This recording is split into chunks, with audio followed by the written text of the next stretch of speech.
वो देखो, पैसों वाली भिखारन आ गई। जैसे ही वो अपनी क्लास में जाने के लिए सीढ़ियां चढ़ने लगी, वहां बैठा लड़कियों का एक ग्रुप रोज की तरह उसका मजाक उड़ाने लगा। अच्छा वफा, सुनो सुनो, वो उन सबको इग्नोर करके आगे बढ़ने लगी। जब उनमें से एक लड़की तेजी से उठकर उसके सामने आई, देखो वफा, हम सब तुम्हारे दुश्मन नहीं बल्कि तुम्हारे दोस्त हैं। अगर तुम्हें किसी मदद की ज़रूरत है तो तुम बिला झिझक हम लोगों से कह सकती हो, लेकिन दिल से बोल रही हूँ यार, तुम्हें इस हाल में देखकर मुझे बहुत बुरा महसूस होता है।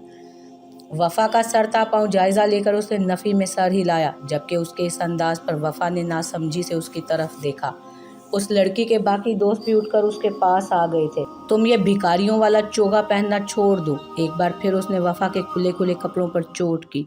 जहां बाकी सबकी दबी दबी हंसी छूट गई, वहीं वफा ने खामोशी से सर झुकाकर वहां से गुजर जाना ही मुनासिब समझा। वो उन सब के मुंह नहीं लगना चाहती थी, क्योंकि ये सब उसकी मम्मा की दोस्तों की बेटियां और बेटे थे। सुनो वफा, मेरे पास बहुत से ऐसे कपड़े हैं जो शायद तुम्हें फिट आ जाएं, लेकिन मैं उन्हें पहन पहन कर बोर हो चुकी हूँ। तुम अगर मेरी उतरन पहनोगी तो कम से कम भिखारन से ज़्यादा ही अच्छी लगोगी।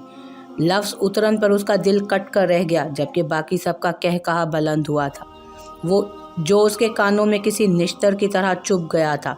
यूनिवर्सिटी में रोज़ की तरह तजलील होने पर आज भी वापसी पर उसके सर में शदीद दर्द उठ गया था।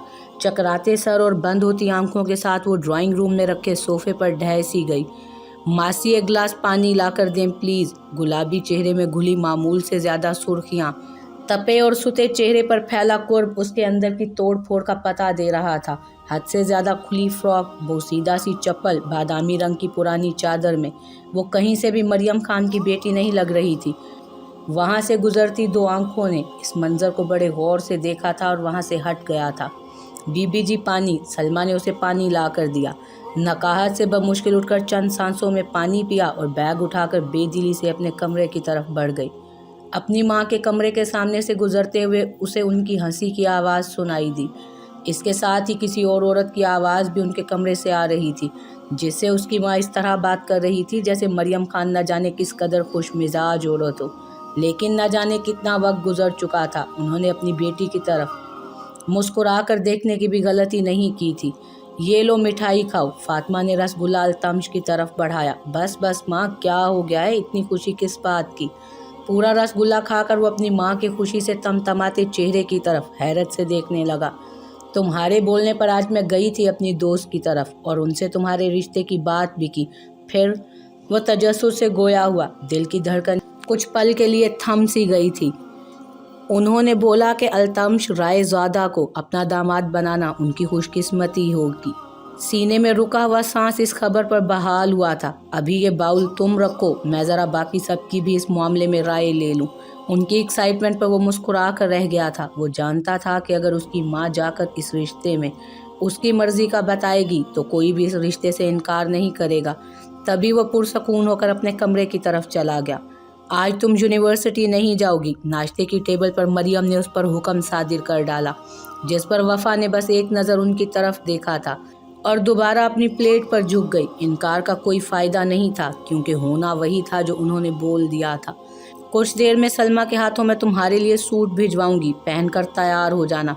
दोपहर तक मेरे कुछ खास गेस्ट आएंगे, उनके सामने अच्छे से मुस्कुरा कर पेश आना। आज शायद पहली बार वो उसे नर्म लहजे में हिदायत दे रही थी, मगर वफा के दिमाग में खतरे की घंटियां एक साथ बजने लगी। आखिर ऐसे कौन से गेस्ट थे जिनके सामने उसे जाना था?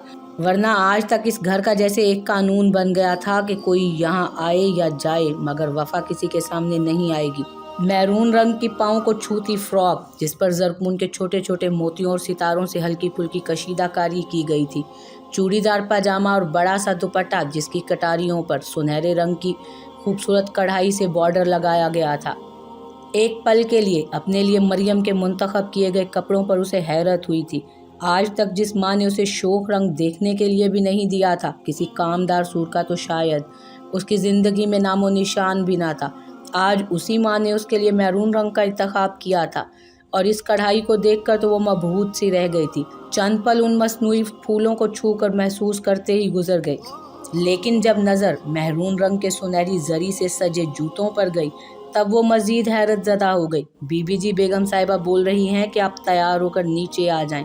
सलमा की आवाज़ पर वो यकदम चौंकी थी। ठीक है, आप चले, मैं आती हूँ 5 मिनट में। वो खामोशी से उठकर चेंज करने के लिए रूम की तरफ बढ़ गई। कुछ देर के बाद वो उस फ्रॉक को ज़ेबतन की आईने के सामने आई तो चंद पलों के लिए अपना आप पहचानना मुश्किल हो गया। अपने ही अक्स से नज़रें चुरा कर एक नज़र ड्रेसिंग टेबल पर रखे सामान पर नज़र दौड़ाई, जहाँ लोशन, हेयर ब्रश, काजल, लिप बाम के सिवा तैयार होने का कोई सामान मुयस्सर नहीं था। सिर्फ एक काजल था जिसे उसने ज़रूरतन आंखों में सजाकर गलती कर दी थी, मगर फिल वक्त तो उसकी माँ ने खुद तैयार होने का बोला था, इसीलिए बालों में ब्रश करके उसने काजल की एक धार से दोबारा अपनी आंखें सजा ली। लिपस्टिक के नाम पर सर्दियों के दिनों की बची कुची गुलाबी रंग की लिप बाम होंठों पर लगा ली। दुपट्टे को अच्छे से सर पर सेट किया और खूबसूरत पैरों में नई लाई गई मोजड़ियाँ डालकर उसे अपना आप नया नया और खूबसूरत लग रहा था। खामोशी से वो आहिस्ता आहिस्ता चलती ड्राइंग रूम में आई, जहाँ न जाने कौन कौन से नए मेहमान आए बैठे थे। उन सबको तो शायद उसने ज़िंदगी में कभी देखा ही नहीं था। सबको आहिस्तगी से सलाम करके बिना किसी की तरफ देखे वो खामोशी से अपनी माँ के साथ सोफे पर उनसे थोड़ा सा हटकर फासले पर बैठ गई। वाह ब्यूटीफुल, ये न जाने किसकी पेशन गोई थी। मेरे अल्तमश की होने वाली दुल्हन है, लाखों में एक तो होगी ही ना, दूसरी आवाज़ उभरी। मरियम सबकी सरगोशियों पर सिर्फ मुस्कुराने पर इक्तफा कर रही थी, जबकि अल्तमश के नाम पर वफ़ा को हैरत हुई थी। पर मामी, कल जब हम लोग यहाँ आए थे तब इसकी ड्रेसिंग बहुत अजीबोगरीब थी। ये आदि रायज़ादा था जो कल भी फातिमा के साथ यहाँ आया था। अरे छोड़ो बेटा, अब हर कोई रॉयज़ादा तो नहीं होता कि हर वक्त वेल ड्रेस्ड रहे। ये दानीन रॉयज़ादा थी जिसे वफ़ा कुछ ख़ास पसंद नहीं आई थी, या फिर वो अल्तमश की शादी किसी हाई सोसाइटी में करना चाहती थी। मगर रॉयज़ादा नाम पर वफ़ा के सर पर जैसे आसमान आ गिरा हो। ओहो ममा, आप इन सब को छोड़ें, मैं वैसे ही बोल रहा था, और ड्रेसिंग से भला क्या फ़र्क पड़ता है, हमें तो बस अल्तमश भाई की होने वाली दुल्हन से मतलब है। बिल्कुल सही कहा आदि, और मुझे अपने बेटे के लिए ये लड़की बहुत पसंद आई है। दानीन को फातिमा का ये जताता अंदाज बिल्कुल पसंद नहीं आया था। मखमल में टाट का पैवन। दानीन तो हमेशा से ही कड़वी ज़ुबान वाली मुंह फट रही थी, फिर भला यहाँ कैसे बाज आ जाती। अरे पुप्पो, आप खामखा ही बोल रही हैं, हमारी होने वाली भाभी सच में बहुत खूबसूरत हैं। ये अरशद था जो इस सारी गुफ्तगू में पहली बार बोला था। वो लोग और भी न जाने क्या क्या बहस कर रहे थे। मरियम उन सभी से खुश दिली का मुजाहिरा कर रही थी, मगर उसका दिल हर चीज़ से उचाट हो चुका था। तभी मरियम का एक इशारा मिलने पर वो खामोशी से उठकर वहाँ से चली गई। कमरे में आकर उसने तकिए के नीचे छुपाया छोटा सा स्मार्टफोन निकाला। कांपते हाथ तेज़ी से एक मखसूस नंबर मिलाने लगे। पहली ही बेल पर दूसरी तरफ से कॉल रिसीव कर ली गई। ये तुमने क्या किया? नीचे सब मेरी अल्तमश रॉयज़ादा से शादी करवाने का इरादा रखते हैं और तुम मेरी बर्बादी में पेश हो। वो रूहान सी हुई। मैं क्या करूं यार, मैं बेबस हूँ। इससे पहले कि हम दोनों की शादी के लिए मैं घर वालों को राज़ी करता, न जाने कैसे अल्तमश भाई ने तुमसे शादी करने की ख्वाहिश जाहिर कर दी। मगर मैं समझ नहीं पा रहा, आखिर उन्हें तुम्हारे बारे में कैसे पता चला? दूसरी तरफ से परेशानी भरी आवाज़ उभरी। तो क्या तुम मना नहीं कर सकते थे, या फिर तुम्हारा प्यार इस कदर कमज़ोर है कि वो अल्तमश रॉयज़ादा का मुकाबला नहीं कर सकता? ऐसी बात नहीं है वफ़ा, मगर अल्तमश भाई की ख्वाहिश को कोई भी मना करने का सोच भी नहीं सकता। तो इसका मतलब ये है कि तुम मेरे प्यार को सिर्फ अपने भाई के लिए ठुकरा रहे हो? नहीं, बिल्कुल नहीं। लेकिन अगर मैं तुम्हारे और अपने बारे में अब घर वालों से बात करूँगा तो कोई भी इस रिश्ते के लिए रजामंद नहीं होगा। ऐसी सिचुएशन में बस एक ही काम हो सकता है। कौन सा काम? अगर तुम खुद अपनी माँ को अल्तमश के लिए मना कर दो और मेरे लिए अपनी माँ से बात करो, तो मैं खुद भी यहाँ हम दोनों के लिए बात कर सकता हूँ। मगर तुम अपनी उस खरांट माँ के आगे अपना दिफा कहाँ कर पाओगी? सामने वाले के लहजे में तंज नहीं, एक अफसोस था, जिसे समझकर वो खामोश हो गई। बिना कुछ बोले कॉल बंद करके वो वहीं बेड पर ढह सी गई। वाकई ये एक तल्ख हकीकत थी कि वो अपने हक के लिए भी दिफा नहीं कर सकती थी, मगर इस बार बात उसकी पूरी ज़िंदगी की थी। सो कहीं ना कहीं से हिम्मत मुज्तमे करके उसे ये काम करना होगा। दिल में पुख्ता इरादा करके वो अपनी माँ का मेहमानों से फारिग होने का इंतज़ार करने लगी। सारी ज़िंदगी की हिम्मत मुज्तमे करके वो उस वक्त अपनी माँ के रूम के सामने खड़ी थी। दिल ज़ोर से धड़क रहा था, टांगें काँप रही थी। मुसलसल आधे घंटे से यहीं खड़े खड़े वो दिल ही दिल में लफ्ज़ों को तरतीब देने की कोशिश कर रही थी, मगर अपनी माँ के रिएक्शन का सोच कर ही सारे अल्फाज कहीं गायब ही हो जाते थे। कौन है बाहर? जब अंदर से मरियम खान की संजीदा आवाज़ उभरी तो वो पूरे जी जान से कांप उठी। बिलाखिर छोटे छोटे कदम उठाती वो अंदर दाखिल हुई। वफ़ा को अपने कमरे में देखकर मरियम खान को हैरत तो ज़रूर हुई। कोई और वक्त होता तो शायद वो उसे सख्त सुस्त भी सुनाती, मगर आज वो बहुत खुश थी। शायद इसी वजह से उसकी बख्शिश हो गई थी। अपनी माँ के इस नरम रवैये से उसे कुछ ढारस मिली। क्या बात है! भले उन्होंने वफ़ा के यहाँ आने पर कोई एतराज़ नहीं उठाया था, मगर उनका लहजा सख्त और बेलचक था।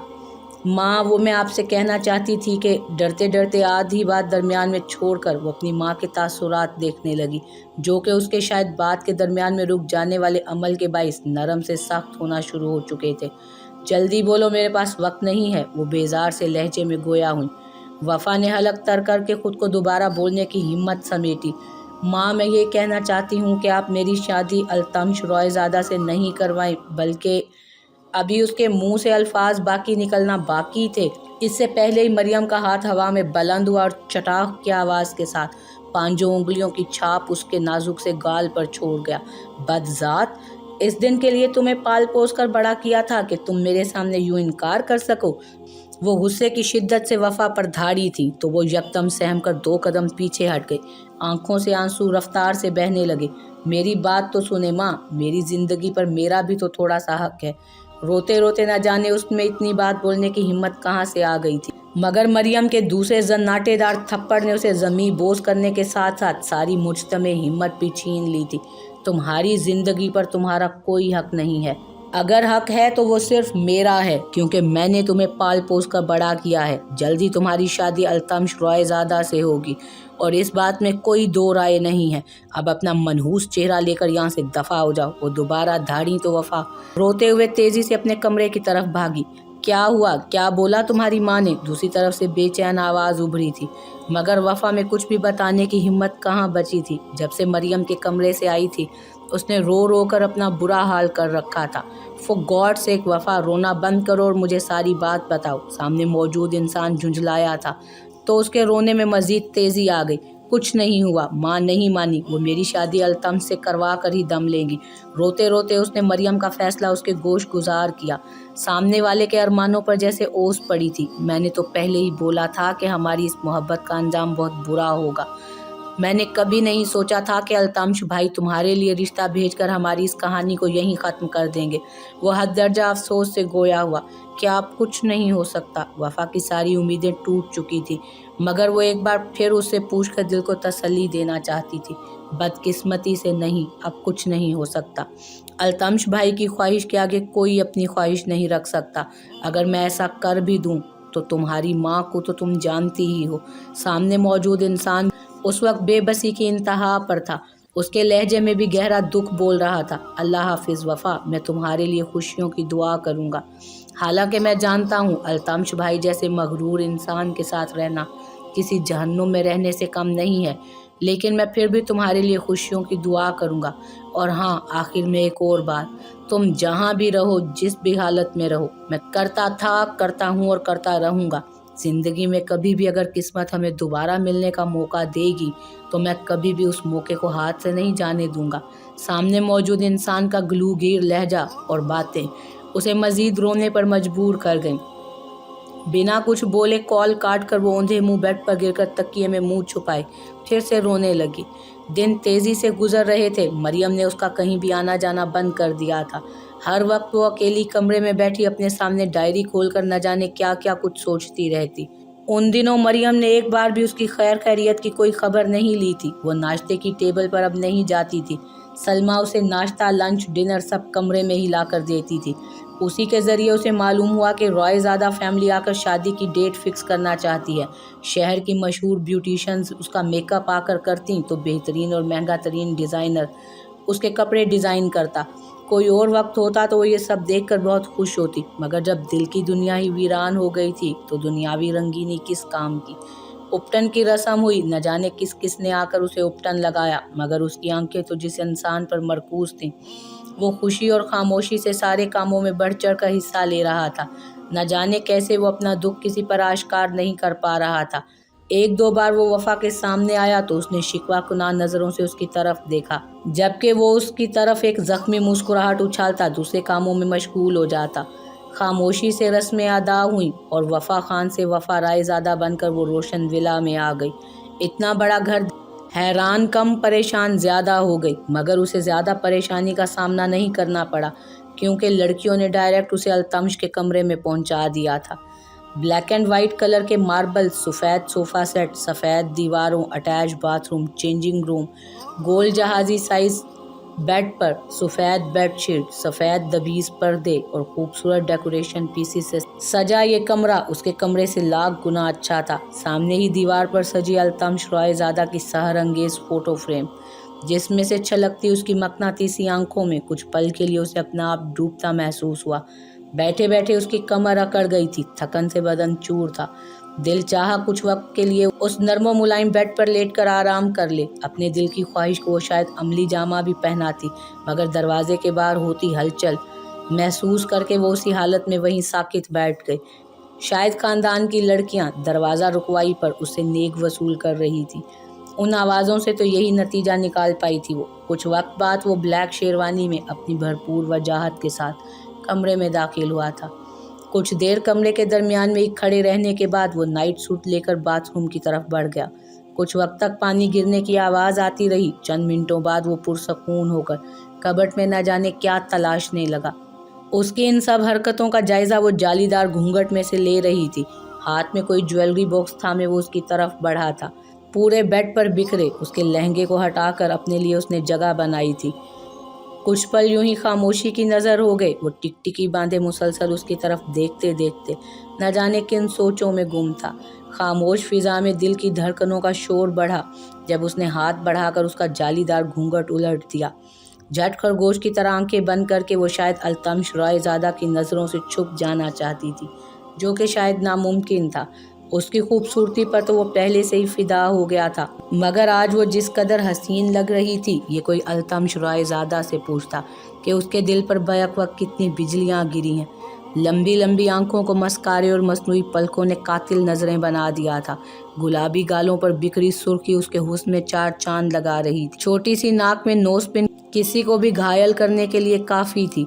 ان سب پر پنکھڑیوں جیسے لبوں پر سجی ڈارک میرون لپسٹک اس کا صبر آزمانے لگے سب۔ ہاتھ میں پکڑا وہی جویلری باکس کھول کر اس کی طرف بڑھایا۔ یہ آپ کی منہ دکھائی کا تحفہ، نہ جانے اس باکس میں کیا تھا۔ اس نے بنا دیکھے صرف سر ہلانے پر اکتفا کیا۔ اس نے اپنی منہ دکھائی کے تحفے کو دیکھنا بھی گوارا نہیں کیا تھا۔ یہ بات التمش کو کھٹکی تھی۔ کیا ہوا، آپ شادی سے خوش تو ہیں نا؟ بنا لگی لپٹی وہ سیدھا اس کے اس رویے کی وجہ پوچھ بیٹھا۔ کچھ پل پھر سے خاموشی کی نظر ہوئے۔ وہ صبر و تحمل سے اس کے کچھ بولنے کا انتظار کرتا رہا، مگر وہ سر جھکائے شاید اس کا صبر آزمانے کا ارادہ رکھتی تھی۔ میں آپ سے کچھ پوچھ رہا ہوں۔ اس نئے رشتے کی شروعات میں کسی کی ناراضگی سے نہیں کرنا چاہتا۔ جو کچھ بھی آپ کے دل میں ہے، کوئی کنفیوژن، کوئی ناراضگی یا پھر کوئی بھی ایسی وجہ جو آپ کو پریشان کر رہی ہو، آپ بلا جھجک مجھ سے شیئر کر سکتی ہیں۔ اپنے غصے پر کنٹرول کر کے وہ نرمی سے بولا، میں آپ سے شادی نہیں کرنا چاہتی تھی کیونکہ میں آپ سے نہیں کسی اور سے محبت کرتی ہوں۔ لفظ تھے یہ اب پگھلتا ہوا سیسا جو وفا نے اس کے کانوں میں انڈیل دیا تھا۔ کیا مطلب؟ آپ یہ شادی نہیں کرنا چاہتی تھی؟ اس رشتے میں آپ کی کوئی رضامندی شامل نہیں تھی؟ نہیں، میں آپ سے شادی نہیں کرنا چاہتی تھی۔ وہ یکدم چیخی۔ اتنے دنوں کا جو غبار دل میں دبا تھا وہ اچانک پھٹ پڑا۔ کچھ پل کے لیے التمش رائے زادہ جیسا مضبوط انسان بھی حیرت سے گنگ رہ گیا۔ میں کسی اور سے محبت، شٹ اپ! اس کی بات پوری ہونے سے پہلے وہ یکدم دھاڑا تھا۔ تم کس سے پیار کرتی تھی؟ تمہاری اس شادی میں رضامندی تھی یا نہیں تھی؟ یا تم مجھ سے شادی نہیں کرنا چاہتی تھی؟ وغیرہ وغیرہ وغیرہ۔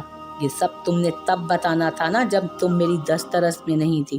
اس وقت میرے نکاح میں میرے کمرے میں کھڑے رہ کر تم اپنے ناکام عشق کی داستان اگر مجھے سناؤ گی تو باخدا التمش رائے زادہ سے برا تم اس دنیا میں کسی کو نہیں پاؤ گی۔ اس کا سخت لہجہ وفا کے پورے بدن میں سنسنی دوڑا گیا۔ مگر میں آپ کے ساتھ کیسے خوش رہ سکتی ہوں جب میں دوبارہ اس کی بات درمیان میں ہی رہ گئی جب اس کے نازک سے وجود کو سختی سے اس نے اپنی گرفت میں لے لیا تھا۔ میں اگر آپ سے نرمی برت رہا ہوں تو اس کی وجہ صرف یہ ہے کہ آپ میری شریک حیات ہیں۔ خاموشی اور اپنی رضامندی کے ساتھ مجھے ہمارے اس رشتے کو مکمل کرنے دیں۔